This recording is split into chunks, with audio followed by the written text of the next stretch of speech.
Hello friends, ನಮಸ್ತೆ. Welcome to our channel Geeta Vijay vlogs. ಹೆಂಗಿದ್ದೀರಾ? ಎಲ್ಲರೂ ಚೆನ್ನಾಗಿದ್ದೀರಾ? ನಿಮ್ಮೆಲ್ಲರಿಗೂ ಇವತ್ತು ಆಲೂ ಪರೋಟಾಗೆ ಬೇಕಾಗಿರುವಂತ ಇಂಗ್ರೀಡಿಯೆಂಟ್ಸ್ ಆಲೂ ಪರೋಟ. ಅದನ್ನ ಹೆಂಗ್ ಗೋಧಿ ಮಾಡೋದು ಅಂತ ನೋಡ್ಕೊಂಡು ಬರೋಣ. ಚೆನ್ನಾಗಿ ಕಲಿಸ್ಕೊಂತಾ ಇದ್ದೀನಿ, ಉಪ್ಪು ನೀರು ಹಾಕಿ. ತುಂಬಾ ಚೆನ್ನಾಗಿರುತ್ತೆ ಇದು. ಪಂಜಾಬಿ ಡಾಬಾಗಳಲ್ಲಿ ನಾವು ನೋಡ್ಬೋದು ಈ ಆಲೂ ಪರೋಟಾನ. ತುಂಬಾ ಫೇಮಸ್ಸು ಪಂಜಾಬೀಸಲ್ಲಿ ಆಲೂ ಪರೋಟ. ನಾರ್ತ್ ಇಂಡಿಯಾದಲ್ಲಿ ಆಲೂ ಅಂದ್ರೇ ಫೇಮಸ್ಸು. ಅವ್ರು ಎಲ್ಲದಕ್ಕೂ ಆಲೂ ಹಾಕ್ತಾರೆ. ಬಟ್ ರೋಟೀಸ್ಗೆಲ್ಲಾನು ತುಂಬ ಚೆನ್ನಾಗಿರುತ್ತೆ, ತುಂಬ ಟೇಸ್ಟಿಯಾಗೂ ಇರುತ್ತೆ.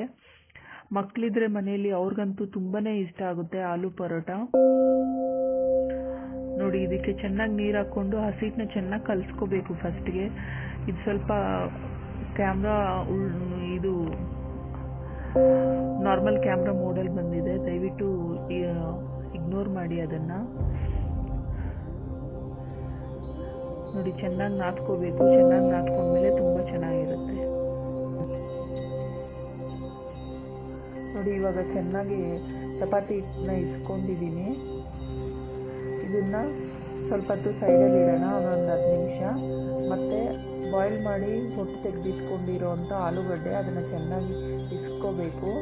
ಅದಕ್ಕೆ ಕ್ಯಾರೆಟು, ಕೊತ್ತಂಬರಿ ಸೊಪ್ಪು, ಜೀರಾ ಪೌಡ್ರು, ಧನಿಯಾ ಪೌಡರು, ಮತ್ತು ಮೆಣಸು ಪುಡಿ, ಖಾರದ ಪುಡಿ, ಮತ್ತು ಆಮ್ಚೂರು ಪೌಡ್ರು, ಮತ್ತು ಜಿಂಜರ್ ಪೌಡರು, ಅಂದರೆ ಡ್ರೈ ಜಿಂಜರ್ ಪೌಡರು, ಉಪ್ಪು, ಇದಿಷ್ಟನ್ನು ಹಾಕಿ ನಾವು ಮಿಕ್ಸ್ ಮಾಡ್ಕೋಬೇಕು.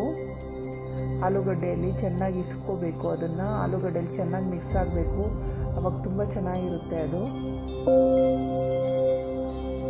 ನೋಡಿ, ಕ್ಯಾರೆಟು, ಕೊತ್ತಂಬರಿ ಸೊಪ್ಪು, ಹಸಿಮೆಣಸಿನ್ಕಾಯಿ, ಮತ್ತು ಈ ಪುಡಿ, ಉಪ್ಪು, ಜೀರಿಗೆ ಪುಡಿ, ಖಾರದ ಪುಡಿ, ಮೆಣಸು ಪುಡಿ, ಮತ್ತು ಆಮ್ಚೂರು ಪೌಡರು, ಮತ್ತು ಜಿಂಜರ್ ಪೌಡರು, ಮತ್ತು ಧನಿಯಾ ಪೌಡರು, ಇದಿಷ್ಟನ್ನು ಹಾಕಿ ಚೆನ್ನಾಗಿ ಕಲಿಸ್ಕೋಬೇಕು. ಚೆನ್ನಾಗಿ ಕಲಿಸ್ಕೊಂಡಾದ್ಮೇಲೆ ನೋಡಿ, ಚೆನ್ನಾಗಿ ಸಾಫ್ಟಾಗಿ ಕಲಿಸ್ಕೋಬೇಕು. ಪೊಟೆಟೊ ಚೆನ್ನಾಗಿ ಸ್ಮ್ಯಾಶ್ ಆಗಿಲ್ಲ ಅಂದರೆ ಅದು ಮತ್ತೆ ಚಪಾತಿ ಮಾಡಬೇಕಾದ್ರೆ ಅದು ಬಿಟ್ಕೊಳ್ಳುತ್ತೆ. ಅದರಿಂದಾಗಿ ಚೆನ್ನಾಗಿ ಕಲಿಸ್ಕೊಳ್ಳಿ ಅದನ್ನು ನೀಟಾಗಿ. ಆವಾಗ ಚಪಾತಿ ಮಾಡಬೇಕಾದ್ರೆ ಚೆನ್ನಾಗಿ ಬರುತ್ತೆ. ಮತ್ತು ನೋಡಿ, ಇಲ್ಲಿ ಚಪಾತಿ ಮಾಡ್ತಾಯಿದ್ದೀನಿ. ಅಂದರೆ ಹೂರಣ ಇರುತ್ತಲ್ವ, ಅದನ್ನು ಚಪಾತಿ ಹಿಟ್ಟು ಸ್ವಲ್ಪ ಜಾಸ್ತಿನೇ ಎತ್ಕೋಬೇಕು ನಾರ್ಮಲ್ ಚಪಾತಿಗಿಂತ.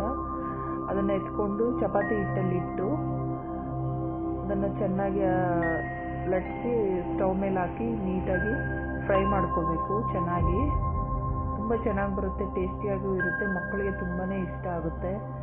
ನಮ್ಮನೆ ಮಕ್ಕಳಿಗಂತೂ ಅವ್ರಿಗೆ ನಾರ್ತ್ ಇಂಡಿಯನ್ ಸ್ಟೈಲ್ ಫುಡ್ ಅಂದರೆ ತುಂಬಾ ಇಷ್ಟ. ಚಪಾತೀಸಾಗಲಿ, ರೋಟೀಸಾಗಲಿ, ಮತ್ತು ಫುಲ್ಕಾಸ್ ಆಗಲಿ, ಏನಾದರೂ ಆಗಲಿ, ಗೀ ರೈಸು, ಫ್ರೈಡ್ ರೈಸು, ಈ ಥರ ಅವ್ರು ತುಂಬ ಇಷ್ಟಪಟ್ಟು ತಿಂತಾರೆ. ಸೊ ಅದರಿಂದಾಗಿ ನಾನು ಆದಷ್ಟು ನೈಟ್ ಟೈಮಲ್ಲಿ ನಾರ್ತ್ ಇಂಡಿಯನ್ ಸ್ಟೈಲ್ ಡಿಶಸ್ಸೇ ಮಾಡ್ತಾಯಿರ್ತೀನಿ. ಮತ್ತು ತುಪ್ಪ ಹಾಕ್ಕೊಳ್ಳಿ. ಆ್ಯಕ್ಚುಲಿ ನಾನು ಬೆಣ್ಣೆ ಹಾಕ್ತೀನಿ ಯಾವಾಗ್ಲೂ. ಬೆಣ್ಣೆ ಖಾಲಿ ಆಗಿದೆ, ಅದರಿಂದ ತುಪ್ಪ ಹಾಕ್ತಾಯಿದ್ದೀನಿ. ನಿಮ್ಗೆ ಬೇಕಂದರೆ ಹಂಗೆ ಸುಕ್ಕನೂ ಮಾಡ್ಕೋಬೋದು.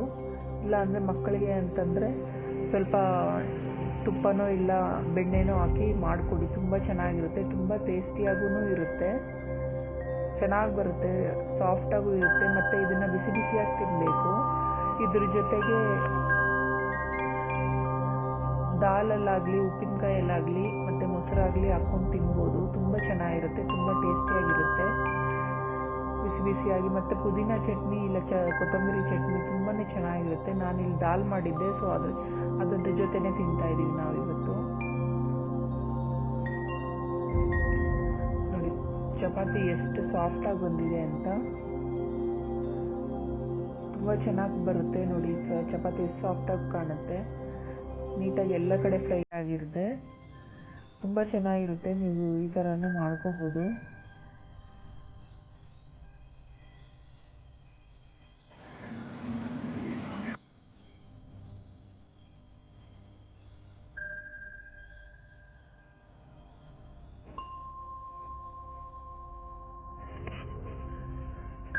ನೋಡಿದ್ರಲ್ಲ ಆಲೂ ಪರೋಟ ಹೆಂಗಿರುತ್ತೆ ಅಂತ. ತುಂಬ ಚೆನ್ನಾಗಿ ಬರುತ್ತೆ, ತುಂಬ ಈಸಿಯಾಗೂ ಆಗುತ್ತೆ, ತುಂಬ ಟೇಸ್ಟಿಯಾಗೂ ಇರುತ್ತೆ. ನೀವು ನಿಮ್ಮ ಮನೆಯಲ್ಲಿ ಟ್ರೈ ಮಾಡಿ ನನಗೆ ಹೆಂಗಿತ್ತು ಅಂತ ಕಮೆಂಟ್ಸ್ ಮಾಡಿ. ಮತ್ತು ಯಾವುದೇ ಒಂದು ರೀಸನ್ನಿಂದ ನನ್ನ ಬ್ಲಾಗ್ಸ್ ಇಷ್ಟ ಆಗಿದ್ದರೆ ಲೈಕ್ ಮಾಡಿ, ಶೇರ್ ಮಾಡಿ, ಕಮೆಂಟ್ಸ್ ಮಾಡಿ, ಮತ್ತು ಸಬ್ಸ್ಕ್ರೈಬ್ ಮಾಡ್ಕೊಳ್ಳಿ. Thanks for watching my blog.